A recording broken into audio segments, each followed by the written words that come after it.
I redirected you to the mic a couple of times. All right, so Charles, this is just a little extra for YouTube, man. So just look directly into that. So as far as the training thing is concerned, like let's be real about it. Like, what are some of the things that you see in the gym that you just can't stand, man? I can stand people who gets on these machines and don't know what the heck they doing. But that They can get on a back machine and they use their biceps. They think they're doing something totally different. They get yeah on a ab machine and they think they're doing a chest workout. That's one of the things I think I can't get over. Ever. yeah. Well, I mean, are you tempted to go over and just and I maybe do. and help them? I go over Okay, there. do I you? have to. It bothers me. It really irks What me. about the guy who thinks he's a trainer? Like, how do you deal with that guy? The guy who's telling someone else how to do something wrong? Like I'm looking at it like I'm looking at it over here and Yeah. somebody else is doing. And he's instructing someone totally wrong. What do you do? I just laugh.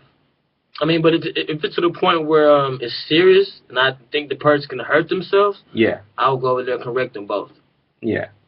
That's got to be like, I mean, but you love it that much, you got to correct it. You can't It just just let it feel like slide. it's just like somebody telling you, Charles, you need to go over there. You need to do Yeah, something about this. It's like if I was doing something wrong, and yeah, I mean, whether it's in the gym or not, I would really want somebody to come over there and correct me. yeah. I mean, it betters me, and I think it'll better that person as well.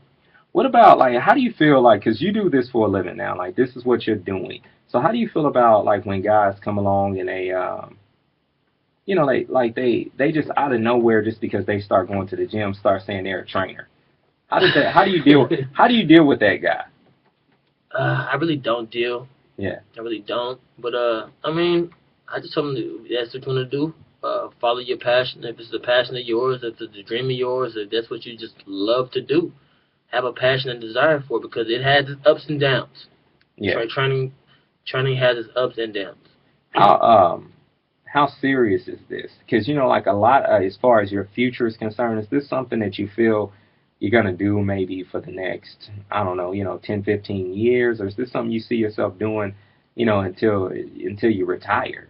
Um, I see myself doing this for a long time. As far as one-on-one training like that, I see myself progression. My next goal is to get my own gym. Right. My own building. That's my next goal. I got different goals, man. I want to work, people training people in the NFL, NBA, professional players. I actually go to a NCAA and train at a school or something like that. You know what I mean? So it's different levels I want to do. I don't want to just have to go around asking people or just, training one-on-one for the rest Yeah. of my life.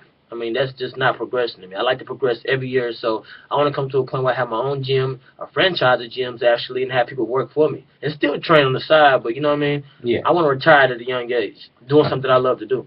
So what about, like you kind of mentioned it, like, would you accept working for that kind of paycheck? Like if someone called you, if Georgia State called you up and said, we want you to be our new strength and conditioning coach, assistant or something like that for the football team, would you take a job like that? I definitely would. Okay, because, like for some people, it's like they just do not want any type of, like they want to do it all themselves. But, I mean, with that, you do it all yourself because people still listening to you. You still yeah. like in charge, but it's somebody over you now, just a little bit. Okay. But you know what I mean? They hire people like us for a reason, and it's still I will still be able to do my passion, what I love to do, but I'll be doing it in a bigger market. You know what I mean? And Georgia State is in Atlanta, Georgia, so I Yeah. know that I can get more clients out there. Yeah. So yeah.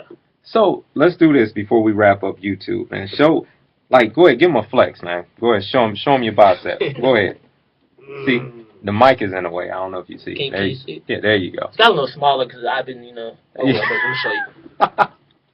So just a little something, man, just a little. How long does it take for you to get to that point where you realize, okay, I'm here, and I want to set these goals to be, to be bigger? Like, how do you get to that point, where you say, all right, I'm at a 16-inch or 18-inch bicep, but I want to be here, and I want it to be a healthy, bicep. Like, I want it to be something. Like, how do you get to that point? I say I'm going to do it, and I just do it. Just do it?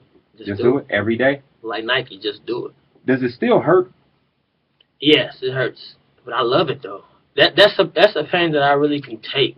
The gym pain because you after the gym you go home you kind of hurt just a tad bit, just a little burn, but it's a good burn, man. I mean, you're taking care of your body. It's a good burn. It's not like it's not like a burn that you're and they're tearing your muscles, but you're not tearing nothing like that. You know what I mean? Right. So it's just a good burn. It's just you knew that you went in the gym and had to handle some business today, and that's what you did. Yeah. All right, man. Well, I appreciate you for coming on this Life Matters and doing the YouTube video with me and doing everything for coming. You know, everything. Like once again, everything you've done for me, I appreciate it. Give me motivation. Thank you very much. I'm gonna get it together eventually, man. You got it together. I'm gonna get it to that point. You got a run coming up, man. So you got it together. Oh yeah. I mean, the running part. I'm saying like the other part. Like I got to get to a point where, you know, I want to get to a point where I'm walking down the street and, you know, from the side somebody might be like, "Is that Charles?" And I'm like, no. Yeah, you kind of too dark skinned for that, man. No, that is 100% true. Nah, I mean, they wouldn't. Not you. Maybe above Tupac or something, but you ain't. Man. I'm going to end on that note, man. I'll see y'all later, YouTube. Have a good one.